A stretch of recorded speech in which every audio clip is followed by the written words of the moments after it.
hanggang kailan po natin aasahan itong 50% discount po para sa pamasahe ng lahat na po ng mga pasahero dito sa MRT3? Actually, ang instruction sa atin dyan until further notice yung discount natin, mag-aantay tayo ng abiso sa presidente kung hanggang kailan ito. Posible pa po bang madagdagan yung diskwento na 50% o hanggang dyan na po yung maximum? Sa ngayon po, yan po ang ating guidance, no? 50% discount across the board, no? So, yun po ang ating i-implement sa ngayon. Saan po natin kukunin yung mawawala namang kita ng MRT3? Actually, ang MRT naman ay government subsidized. So, yan po ay magiging treatment natin dyan ay lost revenue.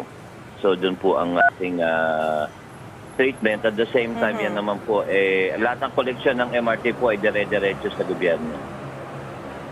Paano po natin masusustain yung maintenance naman at of course yung mga programa ng MRT3 kung halimbawa may nakalaan lang na specific na budget para po sa operasyon ng MRT?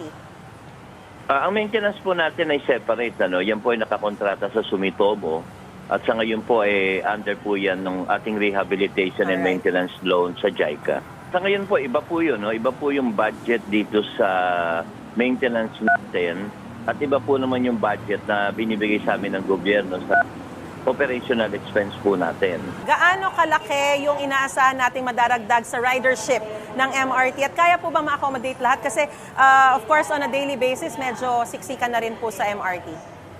Sa ngayon, nakita naman namin maayos na naging at positibo yung mga unang oras natin. We expect surge ng natin, including that of during peak hours. Nakamonitor po tayo, nag-deploy tayo ng mga additional personnel and security to make sure na ma-manage natin yung pila at matugunan natin ang pangangailangan ng mga pasahero.